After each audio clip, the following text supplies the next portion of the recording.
Thank you everybody so much for joining us today. We have a very exciting webinar for you all. My name is Bo Freeman. I work on the marketing team over at KMicro, joined by Dylan and Oz today, discussing a little bit about our MXDR solution. But before we dive into that, Dylan, I want to give you the chance to introduce yourself a little bit. Who are you? What do you do over at KMicro? Thanks, Bo. Great to be here. Absolutely. Here at KMicro, my name obviously is Dylan White. I run all pre-sales. I'm super excited to be here, talk a little bit about our MXDR solution and how it really helped the MBC Group. And luckily, we have a really great person from the MBC Group here to speak with us, which was Oz, and he'll get all into what MBC is and who they are. Great to have you, Oz. Thanks. Thank you. Yes, so Oz, you are currently the CISO of the MBC Group, correct? Yeah, maybe a quick intro. So my name is Awsal Jubaidi. I'm based in Dubai, UAE. I'm currently serve as the Group Chief Information Security Officer, and I'm also wearing a couple of other hats. I'm also the Group Director of IT and Media Management. I have roughly 20 years of experience leading IT, cyber technology, and media teams across multiple countries, 25 locations, 5 continents. And I have been lucky enough that I was involved in leading transformational projects, cutting edge greenfield deployments. I have just recently completed leading the compliance to allow MBC to be listed in the Saudi stock market. I'm excited to share some insights today about our cybersecurity journey and how KMicro helped us throughout the way. And outside MBC, I'm an avid off-roader. I enjoy cycling, and I have 2 kids, and I try my level best not to spend the nights at work. Love it. It's really hard when you wear multiple hats, though, Oz. Trust me, I don't know how you do it. You got a lot going on over there. 5 continents, I can even imagine. A lot of support. Yes, Oz, looking at your LinkedIn, it is incredible. You are an incredible individual. The progression for your career is very cool to look at and see. So we are so grateful for you joining us today and kind of sharing your experience with KMicro. So Dylan, I believe you were a part of this, in deploying our MXDR solution over there at MBC. So I know we have kind of some questions we want to run through about the experience of that deployment. Over to you to lead that discussion with Oz, and excited to hear how it worked out for you guys. Absolutely. Thanks, Bo. Please throw questions in as you can. I think that the whole point of this is so we can try to get some of that feedback, the great feedback that Oz has to give us, and just hear what the team over at NBC was kind of featuring. So I think the first question that we kind of just wanted to throw up as a softball. Oz, can you tell us just a little bit about what led the NBC Group to looking into a managed security solution, and a little bit about that journey that you kind of alluded to? Yeah, thank you, Don. Of course, I mean, typically, as you can imagine, we were growing exponentially. And as you grow your workload, you start migrating some critical content to the cloud. We are the largest media and entertainment broadcaster in this region. We serve hundreds of millions of viewers through our video on demand platform. Historically, we follow the typical journey where you roll out a SIEM solution on premise. You try to configure the typical use cases, all the integration points, but after a while, you discover that this model will never work. Once you start investing into cloud-based platforms, whether it is PaaS or SaaS, you discover that the exponential growth of alerts, of events, of telemetry data made it impossible for us to accommodate all this noise. The correlation of events on an on-premise solution did not make any sense. At the same time, the number of blind spots has increased. I mean, before we always saying that your parameter is your LAN, your campus. But that notion of DMZ has disappeared completely. Today, we have workloads everywhere across multiple clouds. Your employees work from anywhere. At the same time, the attack surface has expanded. I mean, you have dark web, you have IoT and API, and for all these challenges, we had to rethink the whole approach. Just relying on on-premise legacy cybersecurity infrastructure did not make any sense any longer. Honestly, I couldn't sum it up any better. I think that describes, everybody's challenge. I think you hit the nail on the head for what kind of every company's lived through especially the last 4 years. One question I think that wasn't on your list, but I want to ask anyway, right, is how did COVID affect that journey at all for you guys, like it did everybody else, or is it just that was part of the journey you already had planned? I mean, it was a painful journey. I mean, funny enough, we jumped into Sentinel when the product was into preview, and we helped Microsoft engineering develop the platform along the way. I would have to say it has been extremely insightful and very exciting to be able to participate in improving a modern platform, at the same time changing the way a typical SOC team operates. Absolutely, no, I love it. You mentioned a little bit about the increasing reliance that you guys have, kind of on the cloud service remote productions, but kind of like what about that kind of led you into we need to dive more into Sentinel and a modern SIEM tool? Okay, now when you are a large enterprise operating multiple continents, multiple locations, what's nice about our industry is we produce our own content. Big flagships like Arab's Got Talent or The Voice, we shoot typical many months. And being able to transfer that original content into a shared workspace, allowing multiple teams to work in parallel, meant that we had to follow a decentralized operational model. You utilize the cloud that's closer to you. We cannot keep your assets on a single cloud. It's usually 3 to 4 clouds based on the economy of scale, based on the latency, based on multiple factors. That meant that identity became a new perimeter. The old days of ensuring that your identities on the local domain controller are gone. I would have to say that the biggest focus for us has been on securing identity and access management across all workloads, across the board. That meant that you need to have complete visibility over your entire attack surface. I mean, whether we like it or not, every cloud provider brings its own set of controls, policies, technology stacks. That meant it's becoming very challenging for our security teams to stay up to date, to be able to manage all the controls. And again, when it comes to the cloud, as you know, it's always the shared responsibility model. Microsoft or Amazon might be responsible for securing the physical infrastructure on the cloud, but we as a client are responsible for ensuring an optimal configuration. I always tell my teams that a single checkbox can easily expose an entire S3 bucket or blob storage account to the open internet. It's scary.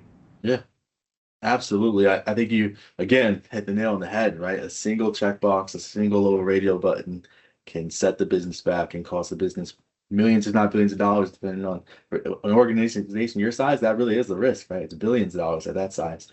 So that is really scary. How did again, honestly, what I'm dealing with is an influx, an explosion of data sources. I mean, we are lucky enough that the cybersecurity industry is advancing the visibility aspects. I mean, I have telemetry data from every single platform, but how do you reduce the noise? How do you focus on the most critical alerts? How do you avoid false positives? This has been our biggest challenge over the last few years. And of course, combined with this is the, I would say, the changed landscape of the compliance.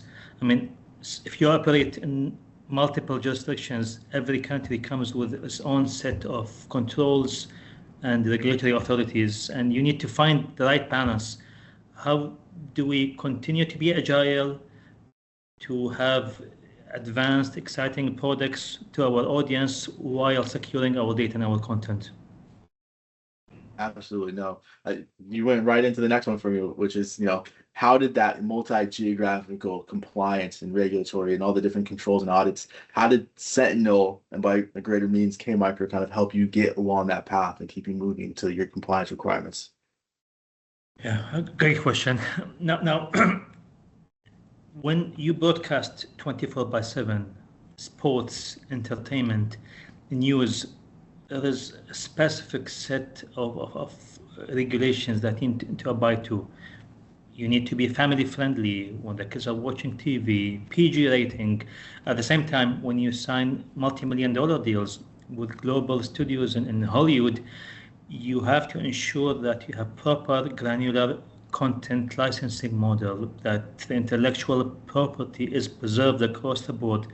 This is specific to our industry, saying that when you have presence in Europe, you have to comply with GDPR. When you operate in UE or KSA, there are local equivalent PDPLs that are specific to each local country. There is the AI Act, they have the European NIS too. So the domain is extremely complex, and honestly, for us, it has been a struggle. What we did at MBC, we tried to come up with a customized set of controls that can satisfy the most complex regulation wherever possible, and hopefully that would check many other boxes. I mean, we follow the typical NEST standard, we follow the ISO 27001. So this is typical in any large enterprise. What's specific is how do you customize your control ecosystem to be able to satisfy multiple authorities at the same time. Yeah, it's layers. It's all layers of the onion, right? As we say a lot in our world. But you guys just have a very, very large onion that you guys are working with. So it's definitely interesting. But let's get into a little bit of that complexity of your global and your large group IT ecosystem, right? On-prem, multi-cloud, multi-compliance regulatory. But how did that security posture play a factor into your decision to go with managed security services?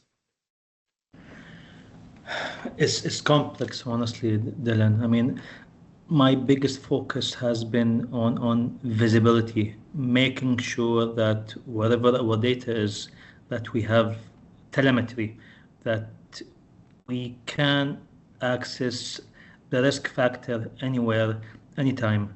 But that meant that you cannot rely on a single platform. Historically, our approach has always been get the best of breed, and I think the latest research shows that CISO usually deals with an average of 80 security platforms. We were able to afford that in the past, but now that's impossible. When you have billions of events on a monthly basis, you need to be able to identify the needle in the haystack. So by using a managed security service from KMicro, relying on the cutting edge technology that's provided by Microsoft, embedding AI, automation, orchestration, I honestly felt that this has completely changed the game. We were relying on EDR signals alone. You have an endpoint detection and response for each workload, for your endpoints, for your servers, for your cloud. You have a CSPM product to manage the cloud. You have SOAR and SIEM. But to be able to have a single unified experience, a single pane of glass to detect the incident, triage the event, respond, automate as much as possible, this has been a game changer. So we have managed to move away of fragmented visibility into a centralized orchestrated layer, augmented by AI, of course. Well, you said fragmented, right? That really does resonate with a lot of different teams, right? Not only from a prospect of just the different security tools and 80 tools for anybody, especially an organization your size and different groups, but you have silos of teams too, right? That just generates a whole nother layer, because obviously infrastructure and security, you got to get them on the same page. So having that visibility is crucial. What part did KMicro play for you guys in your organization? What part did you play? I mean, honestly, you guys were a very trustworthy advisor. I mean, helping us, first of all, to fine-tune the platform across the board. I mean, it goes beyond a typical deployment. You have your own SIM deployed or configured. How do you maintain it? How do you make sure that it follows the best practice when it comes to the configuration? Cost optimization was a big ask for me. Budgets are scarce. I'm not going to spend millions of dollars on a cloud security platform. KMicro did offer some genuine support when it comes to reducing the noise, changing the criticality of the alerts, focusing on the most critical aspects of your technology stack. This has been a game changer. Again, providing support 24/7, being able to get proactive support, having access to case managers, incident managers around the clock has been transformative. I mean, for MBC, I try to find the right balance. I mean, I wouldn't say we are risk averse. I do accept some risk on the expense of experimenting with cutting edge technology. Microsoft relationship with Microsoft engineering, with KMicro architects, allowed me to continue having that treatment. So we get access to early features, experiment, provide feedback, and then have the opportunity to change where the platform is heading. Being able to influence the platform has been truly amazing for us, and KMicro was a cornerstone in that journey. And saying that, security professionals are scarce. I mean, it does not make any sense to continue having 10 or 20 SOC agents managing hundreds of alerts on an hourly basis. KMicro's provided expertise to allow us to fine-tune those events and to provide expertise in focusing on the most critical alerts. You guys manage multiple SOC deployments. You have seen what works and what doesn't work, and to be able to access that subject matter expert knowledge 24/7, I felt this was extremely valuable. Well, we love that here at KMicro. I don't know about you, Bo, but I think that's revolutionary for us to hear. Especially sitting in the pre-sales org, not getting to see delivery every day. It's great. I think one thing you really hit on was cost optimization. I think all of us love Microsoft. We do, right? Like, we're not going to say we hate Microsoft here or anything, but we will say sometimes it's a little bit cost prohibitive, right? So we want to make sure that we manage that. So I think that's one thing I tell customers every day. Our cost management and how we help customers optimize that is greatly beneficial. But looking ahead, right? I think from all the customers I get to speak to daily, honestly, I think you guys over at MBC Group are probably one of the most transformative, live on the cutting edge. Some would say bleeding edge, right? You guys are there at the top of them. What are you guys looking forward to the most, right? What is in the future for MBC? I mean, for us, content is gold. My biggest priority is to ensure that our crown jewels are safe, are protected. Dealing with content piracy is a priority. Preserving our intellectual property is a priority. At the same time, we want to allow our editors, producers, our creative teams to work from anywhere, to be able to create engaging content 24/7 in 5 continents. Securing those delivery pipelines will always remain a challenge and will be a priority. I'm hopeful that the advancement in AI will allow us to address some of the gaps that we see today. I'm not just talking about the core palette that will allow SOC to be more efficient. I'm referring to the foundational machine learning models that can help you automate the detection and the response in one shot. IoT for us and OT will always be critical, because as you can imagine, when you operate a newsroom, when you operate a robotic system responsible for hundreds of cameras, when you operate the infrastructure, being able to bridge the gap between the digital and the physical world is critical. a single IoT device running a legacy closed box Linux can be an entry point, allow any hacker to reach an on-air transmission, an on-air stream. We need to have complete visibility, and we need to be able to act fast on the spot. And zero trust will always remain a journey. I will never say that we are today 100% zero trust organization. It's a multi-year journey, and we are moving fast with eliminating passwords, with securing workloads anywhere, with reducing the attack surface, with eliminating VPN, is multiple controls, multiple projects embedded into a zero trust methodology. I would say those are my biggest focus areas. The main challenge for me will always remain dealing with the 0 days, with open source security, and with the supply chain. You hear the news. I mean, a single misconfiguration incident on a single critical supplier can create havoc in your entire supply chain. Being able to stay in touch with your critical suppliers, being able to respond in a timely manner would be transformational for any CISO. No, I love that you kind of threw that. We'll talk about that vendor CrowdStrike, right? We'll talk about supply chain. It could, like, I love how you mentioned it could happen to anybody, right? Like, that's the transformative approach from a CISO that we hope the industry looks at, because what happened, like you said, it happened to any single person. And I think that's where the industry's going, right? Like, we have to look and start treating not only our internal stuff, our internal organization with that zero trust, but also our vendors, right? Like, make sure we're doing our due diligence. Indeed, I mean, always say it's not a matter of if you get through an incident. It's just a matter of when. You need to work on your cybersecurity resilience strategy, and it will only work if you continue testing it on a periodic basis. Something will go down, whether you like it or not. We cannot have complete control over our entire technology stack. No, I love it. I love it. And so, the last thing I would say is, where can people find you? Like, if they want more information on how to, if they're in media, if they want to know how they can secure, ask the right questions, where can people find you and get in contact?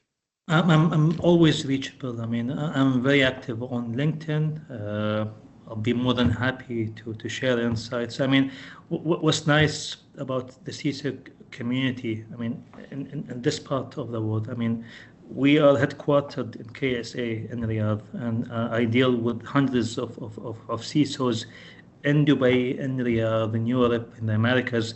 And I always felt that compared to my CIO circle, the CISO circle loves to share insights. They want everyone to be protected from the latest trend, from this group that operates ransomware as a service, which is amazing, honestly. Is very exciting. On the short term, I'm worried. I feel that we are dealing with a magnitude of issues, of challenges, but on the long term, with this collaborative approach, with the advancement in AI, we are definitely on the right track. Love it. Thank you so much for joining the KMicro team. Bo, hopefully this is just one of the many talks you get to have with the MBC Group team, and we're super excited. Thank you again for joining us. Yeah, it was. Oh, sorry. I'm sorry for interrupting. It was a pleasure to get to hear from you. And I just wanted to chime in on that last, those last thoughts. It's very noble what you're doing in protecting people's livelihoods. You're protecting, tons of people's hard work. And that's such a noble pursuit. So Oz, thank you for sharing those insights with us. Thank you for sharing your experience with KMicro, and thank you for your time today. We feel extremely fortunate. And once again, we do appreciate you, Dylan. Thank you for your time as well. And we look forward to connecting later. Thank you, guys. Always a pleasure.